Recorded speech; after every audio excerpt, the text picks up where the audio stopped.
Joshua. Hebu wewe kidogo nakupigia Joshua, nakupigia.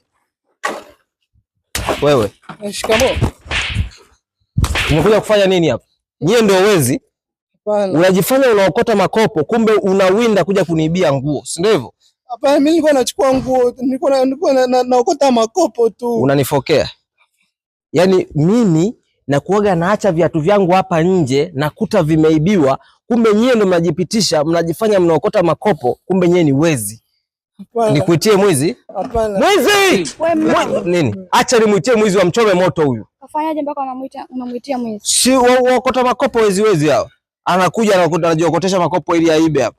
Hapana, kwa hivi dada, nilikuwa siibi kweli. Una ushahidi gani kama huyo kijana amekuibia chochote? Si nilivyoona ile Junior tu nikajua lina dalili za wizi. Sio kila mwokota makopo yeye ni mwizi. Yeye yupo kwenye kazi zake jamani. Kijana, mwaga na makopo.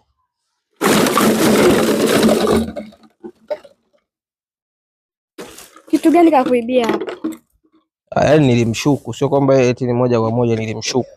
Kwa nini unamshuku binadamu mwenzako kwenye kazi yake? Mume wangu, sio kila mwokota makopo ni mwizi. Huyu kijana watu kila siku namuona hapa. Anajitafutia riziki. Nani aliyewaambia maskini yoyote anayejitafutia riziki ni mwizi? Mbona unaingia na fikra za ajabu? Utaki mtu aje kwako, mwambie sitaki, usije hapa.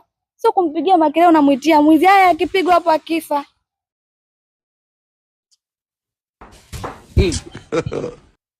Joshua, naweza nikapata wapi nyumba ya ibada iliyoko karibu nije nitubu dhambi zangu? Ya sawa, nakuja sasa hivi. Kijana, ndio. Endelea kuokota makopo. Wife, saidia kuokota makopo baadaye.